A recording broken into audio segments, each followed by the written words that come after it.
ছাতকের চরচূড়ায় আশাকাচর পয়েন্টে বিশাল স্পেস নিয়ে যাত্রা শুরু করেছে কবি জালালউদ্দিন কমিউনিটি সেন্টার। গ্রাম অঞ্চলে বিলাসবহুল কমিউনিটি সেন্টার নির্মাণ করায় আমেরিকা প্রবাসী কবি জালালউদ্দিনের প্রতি কৃতজ্ঞতা প্রকাশ করেছেন স্থানীয়রা। প্রায় ৬ কোটি টাকা ব্যয়ে নির্মিত ৩ তলা বিশিষ্ট ভবনের দ্বিতীয় তলায় নারী পুরুষদের জন্য আলাদা আলাদা স্পেস নিয়ে নির্মাণ করা হয়েছে কবি জালালউদ্দিন কমিউনিটি সেন্টার। স্বল্প খরচে বিয়ে, সেমিনার, সভা সমাবেশ সহ যে কোনো সামাজিক অনুষ্ঠান করতে এলাকাবাসীর জন্য রয়েছে বিশেষ ছাড়, যে কারণে আনন্দিত এলাকাবাসীও। এখানে নারী পুরুষের জন্য আলাদা আলাদা হল সহ একসাথে ৬০০ জনের আপ্যায়ন ব্যবস্থা রয়েছে। পাশাপাশি বর কনের জন্য রয়েছে বিশাল স্পেসের স্টেজ।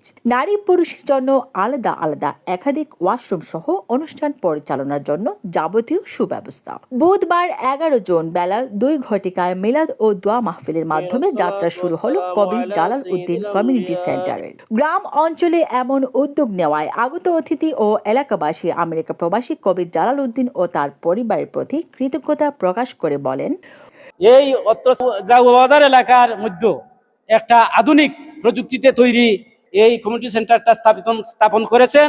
এই কবি জালালউদ্দিন কমিউনিটি সেন্টার এই সমাজের দুস্থ গরিব অসহায় মানুষ যাতে তার বাড়ির পাশে একটি বিবাহ সেবা কেন্দ্র পায়, এই নিয়তেই তিনি এটি করেছেন। উনার যে মন মানসিকতা, এটা অত্যন্ত উচ্চ বিলাসী মানুষ। এই যে প্রতিষ্ঠান করছেন, এটা তার জনসেবামূলক প্রতিষ্ঠান। এই ধরনের একটা প্রতিষ্ঠান করছেন করি আমি আমার চাচারে বা আমি আমার অত্র এলাকার পক্ষ থেকে আন্তরিকভাবে ধন্যবাদ জানাই। সহযোগিতা এটা মানে যাতে চলতে সুন্দরভাবে চলে, সহযোগিতা চাইছি আমি। আমাদের এই আজকে অজপাড়া গায়ে এটি অতি সুন্দর এবং ডিজিটাল পদ্ধতিতে একটি কমিউনিটি সেন্টার করা হয়েছে।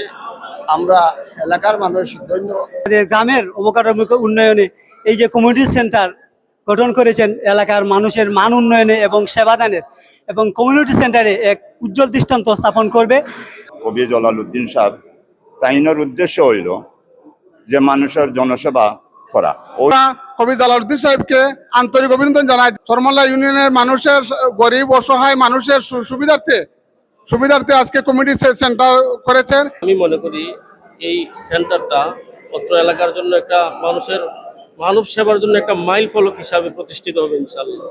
ওনার উদ্দেশ্য হচ্ছে যাতে গরিব অসহায় মানুষ এখানে বিয়ার অনুষ্ঠান করে, সামাজিক অনুষ্ঠান করতে পারে। এটা সমাজসেবামূলক একটা অনুষ্ঠানের জন্য উনি এটা তৈরি করেছেন। আমাদের এলাকার আন্তরিকতার বহিঃপ্রকাশ হলো এই একটা বিল্ডিং এবং এই কমিউনিটি সেন্টার। আমরা আশা করব এইভাবে আমাদের এলাকার যারা বিদেশ আছেন তারা যদি আমাদের এলাকাকে এভাবে একটা প্রতিষ্ঠান তুলেন, আমাদের এলাকা অবশ্যই জাগ্রত হবে। সবাই দোয়া করবেন আমার মামার জন্য, আর আশা করি সবাই যাতে প্রতিষ্ঠানটা ব্যবহার করতে পারে। উদ্বোধনী অনুষ্ঠানের মিলাদ ও দোয়া মাহফিলে উপস্থিত ছিলেন চরমহল্লা ইউনিয়নের সাবেক চেয়ারম্যান হাজি মেয়াধন আলী, ইউপি সদস্য হুশিয়ার আলী, হারিস আলী, গ্রামের মসজিদের মোতোয়াল্লি জহিরুল ইসলাম, বিশিষ্ট ব্যবসায়ী সুনা মিয়া, গণিপুর উচ্চ বিদ্যালয়ের প্রধান শিক্ষক জসিম উদ্দিন, জনতা উচ্চ বিদ্যালয়ের প্রধান শিক্ষক কবিরুল ইসলাম, শাখা ইতি মহিলা মাদ্রাসার শিক্ষক জসিম উদ্দিন, বিশিষ্ট মুরব্বী সিরাজ মিয়া, সমজ মিয়া, জাউয়া বাজারের বিশিষ্ট ব্যবসায়ী লুৎফুর রহমান ও বিশিষ্ট ব্যবসায়ী আব্দুল কাদির, ব্যবসায়ী শামসুল ইসলাম, শকুর মিয়া, বিশিষ্ট মুরব্বী হারুনুর রশিদ, লিয়াকত আলী, ইসলাম উদ্দিন, ভোলাকালী গ্রামের মুরব্বী নুরুজ্জামান সহ এলাকার গণ্যমান্য ব্যক্তিবর্গ। হ্যাপি জান্নাত, ডেস্ক রিপোর্ট, সিলেট তথ্যানুসন্ধান।